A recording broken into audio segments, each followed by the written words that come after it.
जो आप 5 साल पहले थे आज वैसे बिल्कुल नहीं है। ना वैसे दिखते हैं, ना एनर्जी लेवल वैसा है, ना आपके खाने पीने की हैबिट्स वैसी हैं, ना ही आपके कपड़े पहनने का तरीका वैसा है। यानी 5 साल में कितने परिवर्तन आ गए। हाँ, ये अलग बात है कि ये परिवर्तन थोड़े खराब हो सकते हैं और कईयों के लिए ये परिवर्तन बहुत हैरानीजनक, बहुत अच्छे हो सकते हैं, लेकिन हम इसको इवॉल्व होना कहते हैं।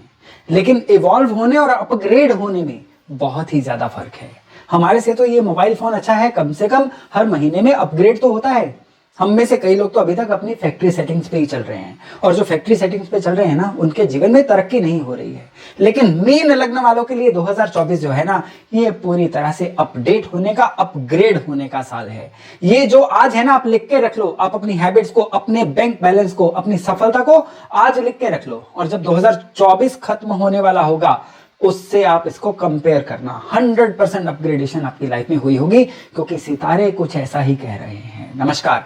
और दोस्तों, इस वीडियो में आगे बढ़ने से पहले एक विनम्र निवेदन कि अगर अभी तक आपने अपने चैनल को सब्सक्राइब नहीं किया है तो कृपया सब्सक्राइब करिएगा और बेल बटन दबाना ना भूलिएगा। और एक विशेष सूचना कि ये जो राशिफल है ना, ये आपकी लग्न राशि के अनुसार है, ये आपकी चंद्र राशि के अनुसार नहीं है, ये आपके सन साइन के अनुसार नहीं है, और ये आपकी नाम राशि के अनुसार भी नहीं है। तो मीन लग्न वालों के लिए ये जो पूरा साल है ना, राहु लग्न में, केतु 7th हाउस में रहेंगे, शनि 12वें घर में रहेंगे। अब क्या मतलब है इस बात का? राहु जब भी लग्न में होते हैं ना, ये आपकी डिसीजन मेकिंग को कंट्रोल करते हैं। तो इन सब चीजों का क्या मतलब है? इन सब चीजों का मतलब है कि राहु जब लग्न में सही रहेंगे, आप राहु को सही रखेंगे तो डिसीजन मेकिंग जो है फटाफट होगी, आपके फेवर में होगी। केतु 7th हाउस में जब सही रहेंगे ना, तो ये आपको एक बहुत अच्छा आपका बैलेंस बना के रखेंगे। सोचना और उसको कर देना, ये दो चीजें जिनकी बैलेंस होती है ना, वो जीवन में लगातार अपग्रेड होते रहते हैं। और रही बात शनि की, अपनी राशि में है 12वें घर में, ये आपके घर के अंदर की एनर्जी को पॉजिटिव करके रखेंगे, आपको नजर दोष से बचाएंगे, और विशेष तौर पे आपको सोच समझ के आगे बढ़ने की ताकत देंगे। देखिए, ये तीन चीजें इस साल में कितनी फेवरेबल आपकी आ गई। और अब आप बृहस्पति की बात करिए, जो किस्मत के कारक रहते हैं। साल की शुरुआत में ये आपको अपने कुटुंब के स्थान में, आपके धन के स्थान में मिल रहे हैं, तो आपको परिवार से हेल्प और धन के मामले में भी आपकी सहायता करेंगे। और साल के ऑलमोस्ट मई महीने से मध्य में आके ये आपके एफर्ट्स को, आपकी नेटवर्किंग को प्रभावित करेंगे। तो और जीने के लिए क्या चाहिए? तो जनवरी महीना जो है ना, इसमें मंगल सूर्य का जो योग है, ये आपके 10th हाउस में आ रहा है। तो ये जो योग है ना, ये आपको एकदम से विजिबल करेगा। चौंक के लोग आपको देखेंगे कि आपके नाम का या आपके ब्रांड वाला भी कोई बंदा है, यानी रिकॉग्निशन मिलेगी। काम कारोबार में, नौकरी में आपको अपलिफ्टमेंट मिल सकती है। साल की शुरुआत ही एक पंच से हो, जैसे होता है ना पहले ही बॉल पे छक्का, ये फीलिंग आपको इस साल में आ सकती है। लेकिन एक छोटा सा उपाय, वो उपाय है कि आपको अंध विद्यालय में ब्लाइंड लोगों को कुछ ना कुछ ग्रोसरी दे के आनी है साल के शुरुआती दिनों में। तभी जो जनवरी का महीना है ना, आपके लिए पूरा हेल्पफुल महीना बन सकता है। फरवरी महीने की बात करें तो फरवरी महीने में सूर्य मकर राशि में जाएंगे और आपके इनकम के घर को कंट्रोल करेंगे, और मंगल और बुध और शुक्र 10वें घर में।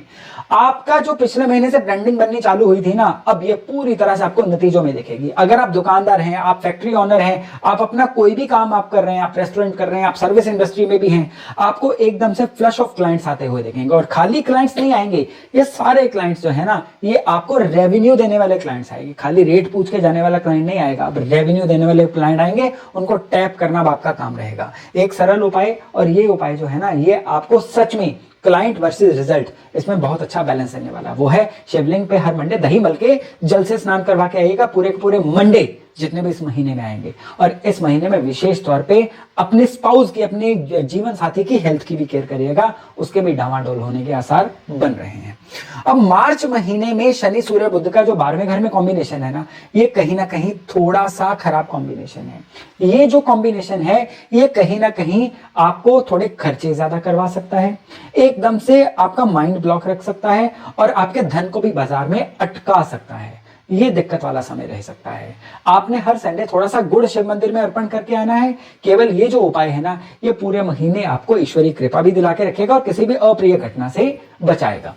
अप्रैल महीने में सूर्य जो है राहु के साथ ग्रहण योग बनाएंगे आपके लग्न में, तो इसकी वजह से बिना बात के आप गलत फहमियों का शिकार हो सकते हो। ऑफिस में बॉस से गलत फहमियां, काम कारोबार में अपने क्लाइंट या सप्लायर से गलत फहमियां, और इसकी वजह से काम कारोबार में डिले, काम कारोबार का नुकसान, आपका कुछ ना कुछ नुकसान कर सकता है। और विशेष तौर पे इस समय पे आपने केसर का तिलक पूरा महीना माथे पे लगाना है। ये जो उपाय है ना, पूरा महीना ईश्वरीय सहायता आप तक पहुंचाएगा और किसी भी ग्रहण दोष से या अप्रिय घटना से आप बचे रहेंगे। अब मई महीने की बात करें तो मंगल राहु बुध का जो कॉम्बिनेशन है ना, ये आपके लिए एक विचित्र कॉम्बिनेशन है। बिना बात के आप किसी के फसाद में मत आइए, किसी के झगड़े में अपनी टांग मत अड़ाइए, नहीं तो आपको लेने के देने पड़ सकते हैं। रेफरी बनने की इस महीने में कोशिश मत करिए, बस अपने काम से काम रखिए। केवल इतना भर उपाय जो है ना आपके लिए 100% हेल्पफुल उपाय बनेगा। सिल्वर का एक स्क्वायर टुकड़ा अपने पर्स में रखिए ताकि पूरी कुदरत की सहायता पूरा महीना आपको मिलती रहे। और इसके साथ साथ हनुमान चालीसा पूरा महीना रोज एक पढ़िएगा ताकि ये सारा महीना जो है ना आपके लिए एक हेल्पफुल महीना बन के आए। अब आइए जून महीने में। मैंने इसी वीडियो की शुरुआत में अपग्रेड करने वाली बात की थी, लेकिन अभी तक 5 महीनों में अपग्रेडेशन जैसी तो कोई बात आई नहीं। वो कैसे आएगी? वो जून महीने में आपको दिखाई देगी।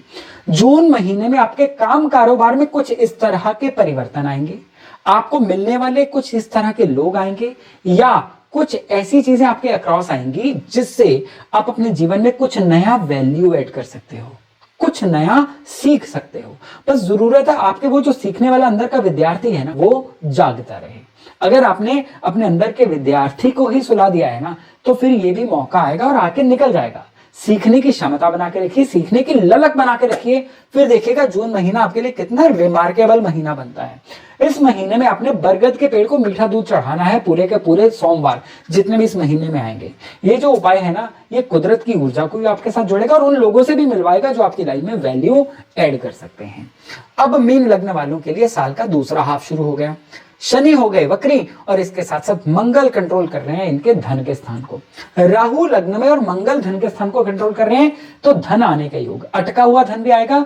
जो प्रॉपर्टी बिक नहीं रही थी वो बिकेगी, आपका स्थान परिवर्तन भी हो सकता है और ये आपकी फेवर में जाएगा।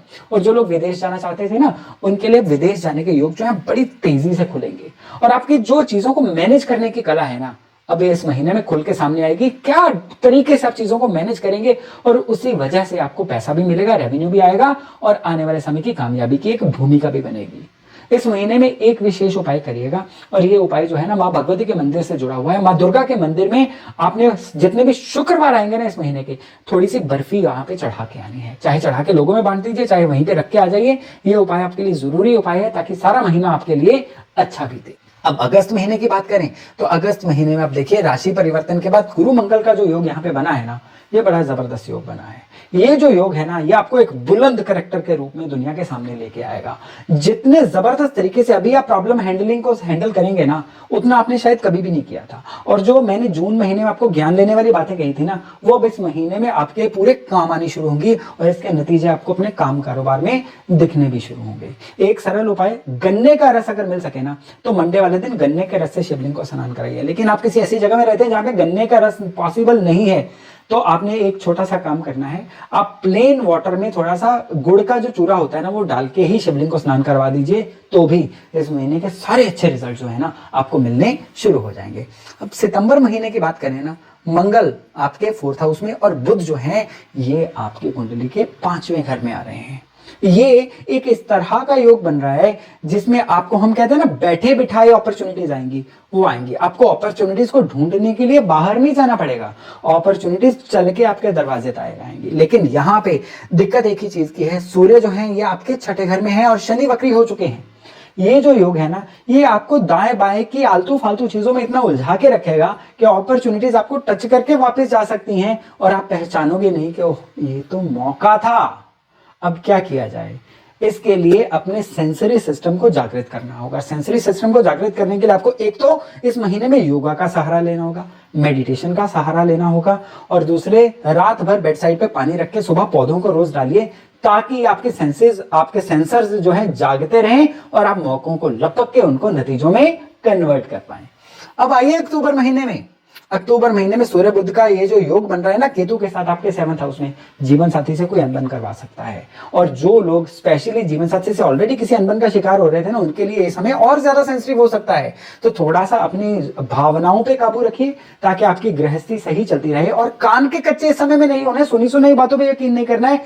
जब तक आप अपनी कसौटी पे चीजों को परख के देख लें, किसी सुनी सुनाई बात पे यकीन नहीं ही करिएगा। एक पीला धागा पूजा स्थान पे रखिए। आपने उस पीले धागे को पूजा स्थान पे रख के अपने इष्ट का, जिनको भी आप मानते हैं उनका पूजन करके उस पीले धागे को पूरे महीने के लिए अपनी राइट कलाई पे बांध के रखिए। चाहे अगले महीने उसको उतार दीजिएगा। ये सरल उपाय पूरे महीने की अच्छी ऊर्जा को आपके साथ जोड़ेगा। अब नवंबर महीने में मंगल नीच राशि के 5th हाउस में और सूर्य नीच राशि के आपके 8th हाउस में। ये जो योग है ना, संतान की तरफ से कोई ना कोई टेंशन दे सकता है, या बच्चों का कोई हॉस्टल में जाना, या बच्चों की वजह से आपका थोड़ा खर्चा हो जाना, ऐसी चीज भी इंडिकेट हो रही है। हालांकि ये जो चीजें हैं कोई इतना ज्यादा फिक्र करने की जरूरत नहीं है, लेकिन इस महीने में शनि भी वक्री हैं और आपके गुरु भी वक्री हैं। जो बड़े हैवीवेट प्लैनेट है ना, इनका इन भावों में वक्री होना कहीं ना कहीं आपके बजट को भी गड़बड़ाएगा।